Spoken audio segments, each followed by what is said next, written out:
로마서 1장 1절 말씀 한 절만 보겠습니다.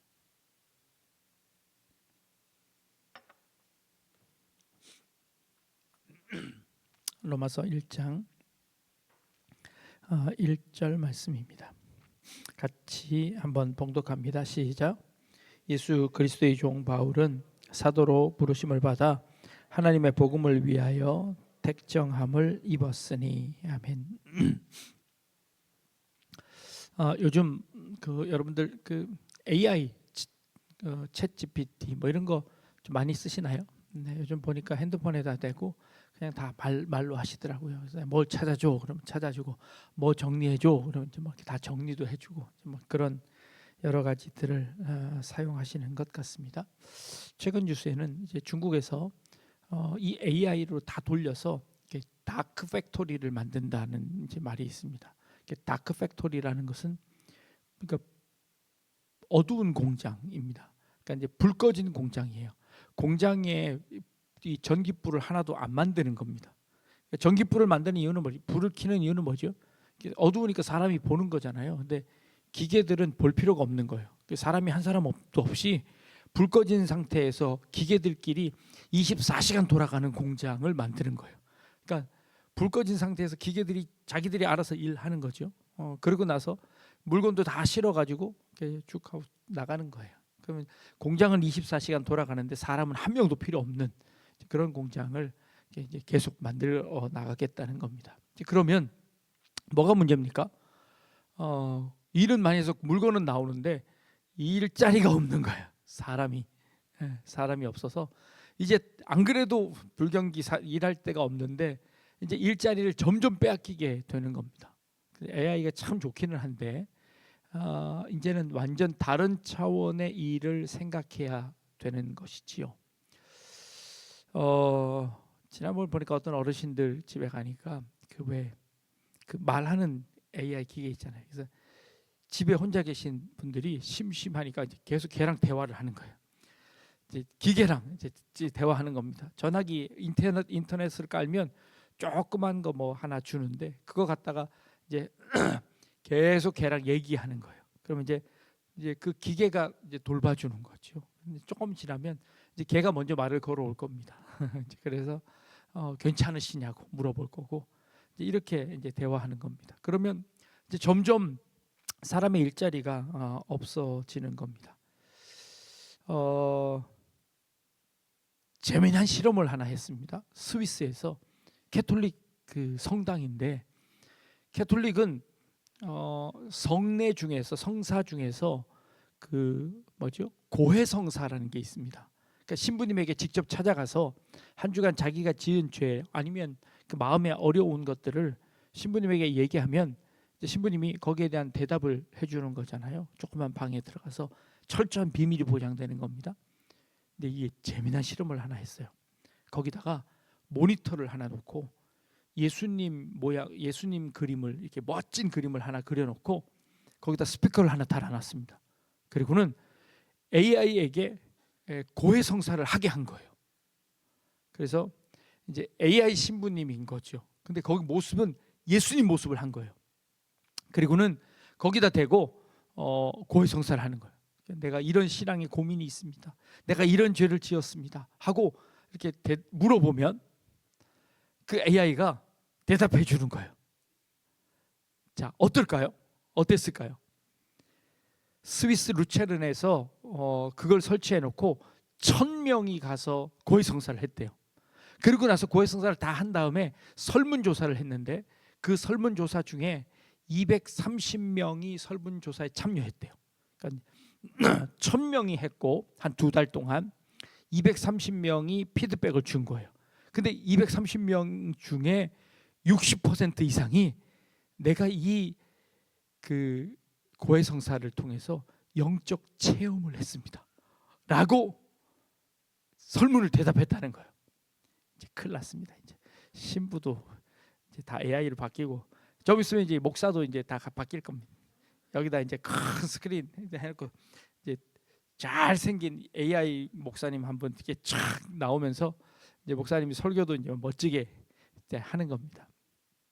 그리고는 기도도 뭐 축도도 그냥 막 쫙 하면 이제 예배가 이제 쫙 되는 겁니다. 이제 여러분들은 여기 앉으셔서 이제 AI 목사님의 설교를 이제 듣게 되는 겁니다.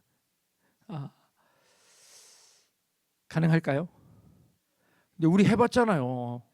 우리 언제 해봤습니까? 코로나 때. 코로나 때 다 집에 가셔서 텔레비 봤잖아요. 코로나 때 다 컴퓨터 켜놓고 그 TV로 다 우리 예배 드렸잖아요. 그죠? 그거나 뭐 여기 그게 나오나 마찬가지 아닐까요? 훨씬 더 목소리도 아주 더 좋은 목소리로, 네, 더 굵은 목소리로 해주지 않을까요? 아직까지는 그래도 챗GPT를 쓰는 사람들 중에 이런 말을 하는 분이 많습니다. 얘는 거짓말을 되게 많이 해요.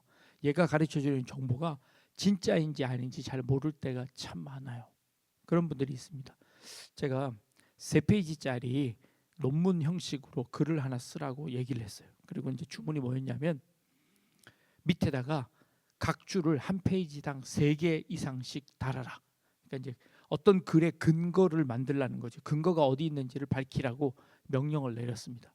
그리고 나서 3페이지를 한 2, 3분 만에 논문을 쫙 만들었어요.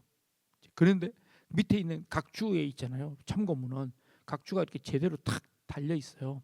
뭐 시카고 형식으로 달아라. 그러니까 시카고 형식으로 밑에 쫙 규격을 딱 맞춰 딱 달았어요. 야, 이제 그냥 논문을 그냥 GPT한테 부탁하면 다 나오는구나 생각을 하고 그 밑에 있는 각 주를 찾아가 봤어요. 무슨 책? 딱 갔는데 그 책이 없는 책이에요. 얘가 만든 책인 거예요. 얘가 거짓말을 한 거예요. 그러니까 다 믿을 수가 없는 거죠. 아직은 다 믿을 수가 없는. 자, 예전에 인간의 뇌는요 좌뇌와 우뇌로 나뉘어져 있습니다. 좌뇌는 언어를 담당하고요, 우뇌는 비언어적인 것들을, 그림 같은 것을 담당합니다. 좌뇌는 오른쪽 눈하고 신경이 연결되어 있고 우뇌는 왼쪽 눈하고 신경이 연결되어 있습니다. 근데 간질병이 있는 어떤 환자를 뇌 수술을 하는데 이 좌뇌와 우뇌는 시놉시스라는 것으로 이렇게 연결이 돼 있어요. 그래서 이게 무수하게 이게 교차하면서 이 언어적인 정보와 그림적인 정보들이 서로 통합해서 말이 나오는 거거든요. 근데 이 간질병 환자를 좌뇌와 우뇌를 연결하는 시놉시스를 이걸 딱 끊었어요. 끊고 실험을 했는데 어떤 실험을 했냐면, 자, 요 좌뇌는 언어라 그랬잖아요. 우뇌는 그림이에요. 근데 요쪽 눈 여기를 반을 딱 가린 다음에 요 왼쪽 눈에다가 겨울 그림을 보여준 거예요. 그리고 이제 오른쪽 눈은 못 본 거죠. 그리고 오른쪽 뇌에다가, 왼쪽 뇌에다가 이제 뭘 봤는지 이게 그림을 집으라고 한 거예요. 그러니까 이제 좌뇌와 우뇌가 서로 이 정보를 교환하지 못한 상태에서 그림을 하나 보여주고 겨울 그림을 집었는데, 그리고 나서 좌뇌에게 물어본 거예요. 너 이거 왜 집었어? 라고 물어본 거예요. 그러니까 이제 이쪽 뇌는 얘가 뭘 집었는지를 모르는 상태에서, 정보가 들어가지 않은 상태에서 왜 이 겨울 그림을 집었냐고 물어보니까 얘가 뭐라고 했냐면, 내가 지난 겨울에 가족들하고 스키장을 갔는데 그 겨울이 생각나서 내가 이걸 집었어 하고 얘기한 거예요. 근데 그 사람이 작년 겨울에 스키장을 갔냐고 물어봤더니 안 갔대. 이게 우리 인간도 챗 GPT와 같이 할루시네이션, 이 거짓말을 하더라는 거예요. 이 좌뇌가 내가 이걸 왜 집었는지 모르는 상태에서 내가 이걸 집었다면 이 집은 이유를 가짜로 만들어내서 설명을 하더라는 거예요. 이게 우리 어린아이들을 키워보면 어린아이들이 허무맹랑한 거짓말을 하잖아요. 이게 마찬가지예요. 자기가 감당할 수 없는 것들을 이 뇌가, 그러니까 거짓말 하려는 의도가 아니라 그걸 합리적으로 설명하기 위해서 일부러 그런 말들을 지어내더라는 거예요. 이게 그러고 보면 이 챗GPT가 인간을 너무 닮았죠. 어떤 정보를 만들기는 만들어야 하는데 그걸 어떻게 만들어야 하는지 모를 때 그걸 만들어서라도, 가짜로 만들어서라도 그 원하는 명령을 만들어내야 하는 그 모습들을 보면 어쩌면 인간의 모습과 닮았는지도 모르겠다라는 생각이 드는 거예요. 재밌죠? 그래서 제가 물어봤습니다. 챗GPT한테 뭐라고 물어봤냐면요. 너는 신이 존재한다고 생각하니? 물어봤어요. 너 신이 진짜 존재한다고 생각해? 하고 챗GPT한테 물어봤어요. 그때 챗GPT가 뭐라고 대답하냐면요. 이렇게 대답했습니다. 저는 신을 직접 믿거나 체험할 수는 없지만 인류의 역사, 철학, 종교 그리고 개인의 삶의 고백들을 보면 인류가 일관되게 신이라는 존재를 찾아왔습니다. 그리고 그 신앙이 수많은 삶을 변화시키고 공동체를 세워왔다는 점에서 신의 존재를 진지하게 고려할 이유가 충분합니다. 라고 챗GPT가 설명합니다. 나는 신을 믿을 수 없지만, 믿는다라고 할 수 없지만 신이 있다고 보는 쪽이 인간의 역사와 경험을 더 잘 설명해 줍니다. 라고 챗GPT가 대답을 했습니다. 어쩌면 GPT가 할 수 있는 최선의 대답이지 않을까 생각합니다. 그러면서도 단순히 믿지 않는 쪽보다 믿는 쪽이 덜 손해 볼 겁니다. 이제 이 정도의 대답인 겁니다. 여러분, 신앙이 뭘까요? 뭐가 신앙일까요? 신앙은 모든 이 챗GPT는 LLM 시스템이라고 라지 랭귀지 모델, 수많은 대량의 언어들을 수집해서 수많은 그것들을 수집해서 대답을 하는 겁니다. 그러니까 인간이 상상할 수 없는 어마어마한 데이터를 얘가 수집해서 그 데이터 속에서 답을 찾아내는 겁니다. 그 데이터라는 것은 인간의 수많은 역사들을 종합해서 그 안에서 대답을 찾습니다.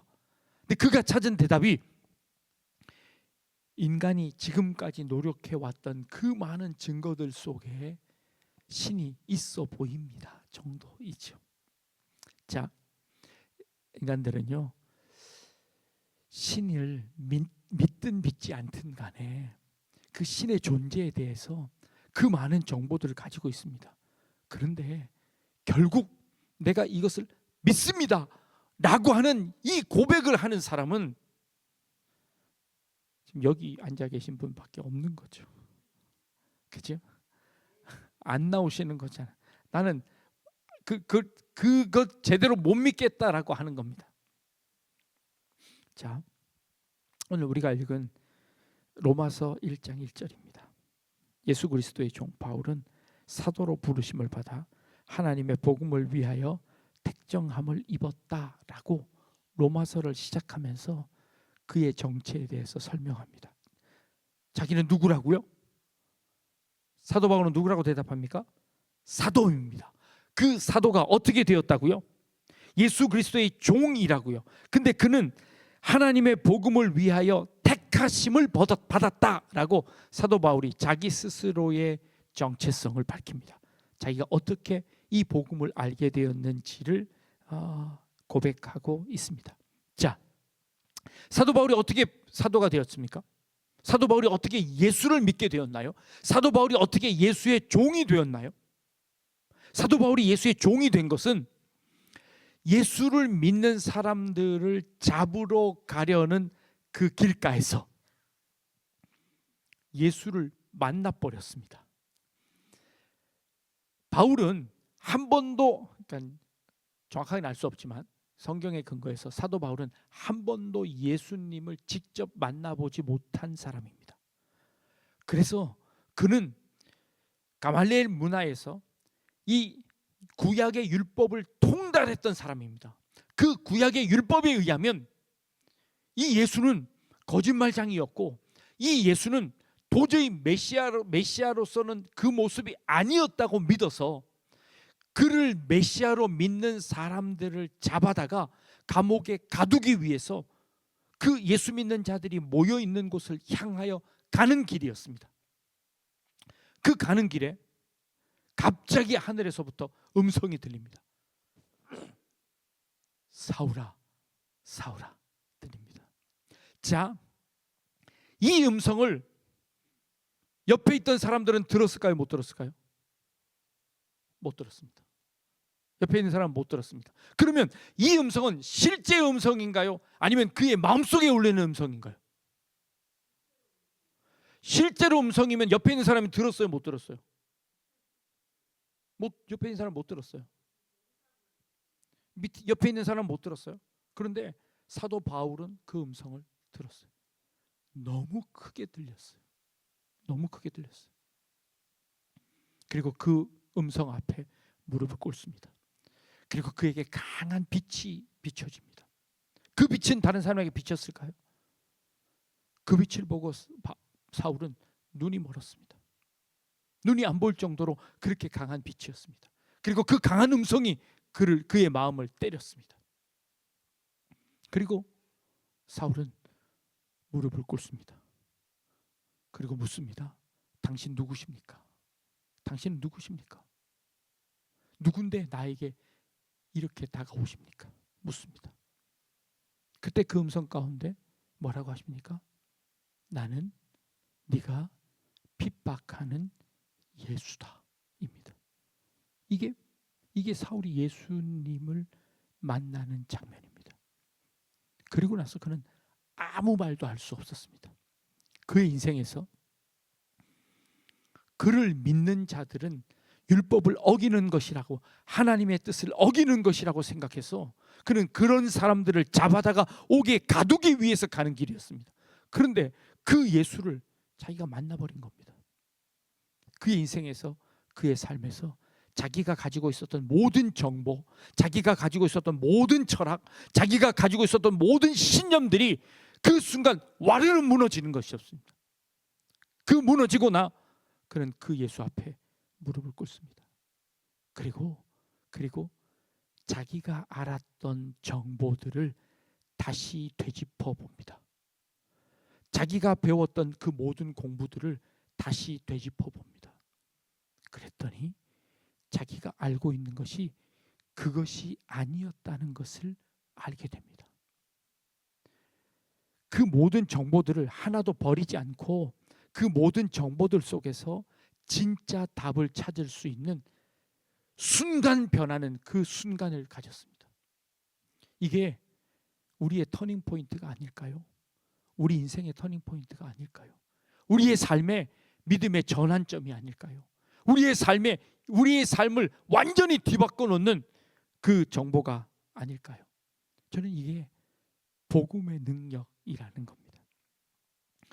하나님의 복음을 위하여 내가 택함을 입었다라고 사도 바울이 고백하는 그 복음의 능력이 바로 이 사울을 바꾸어 놓은 핵심이었습니다.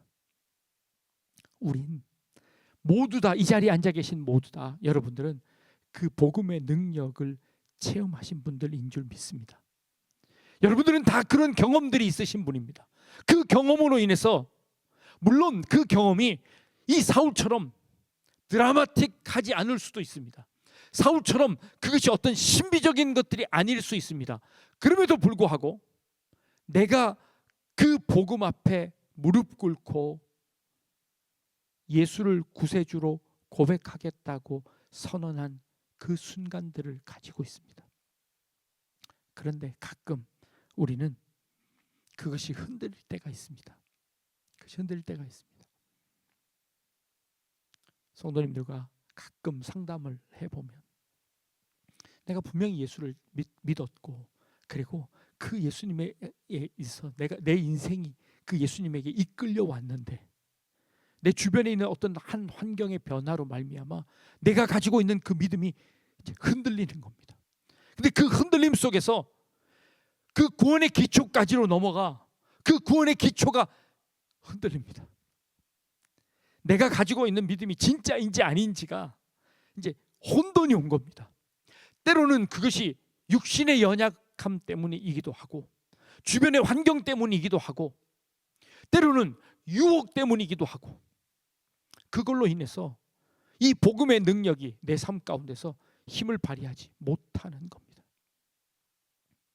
그래서 때로는 어떤 분들은 넘어집니다. 그 상처 때문에, 주변에 있는 환경, 아니 사람 때문에 넘어지기도 합니다. 때로는 시험 때문에 넘어지기도 합니다. 그리고는 그 넘어진 것이 내가 갖고 있는 이 복음의 능력마저도 자꾸 흔들어내는 겁니다. 사도 바울은요, 사도행전에서 자기가 이 만난 예수님에 대한 이 간증을 3번씩이나 합니다. 3번씩이나 등장하는데, 사도행전만 3번 등장하는 것이지, 그가 어디를 갈 때든지 간에 내가 어떻게 예수님을 만났는지를 늘 고백합니다. 그가 고백하는 이유가 뭘까요?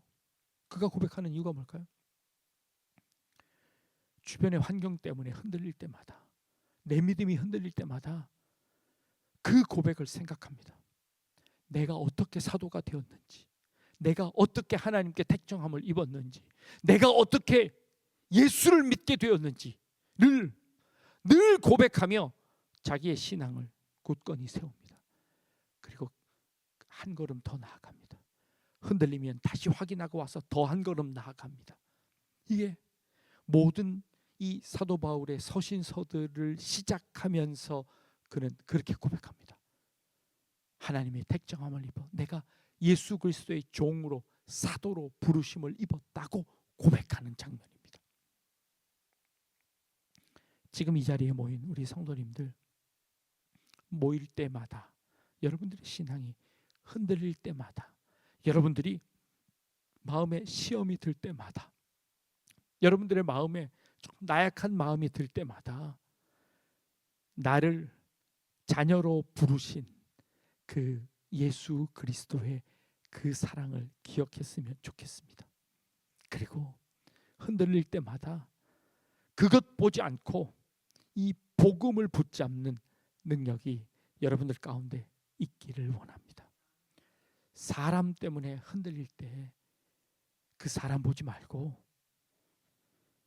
예수 그리스도의 종으로 부름받은 내가 사도입니다 라고 고백하는 이 사도 바울처럼 그 고난과 그 역경과 그 수많은 환난 가운데서도 나를 사도로 부르신 그 예수 그리스도 때문에 내가 다시 이 복음을 전합니다 라고 다시 자신의 마음과 자신의 삶을 다잡았던 바울처럼 여러분들도 어떤 시련이나 어떤 환난이나 어떤 주변의 환경이나 어떤 사람들의 유혹이나 아니면 시험 가운데서도 나를 자녀로 부르신 하나님 예수 그리스도를 붙잡고 흔들리지 않는 신앙을 가지는 여러분들 되기를 주님의 이름으로 축복합니다. 기도하겠습니다.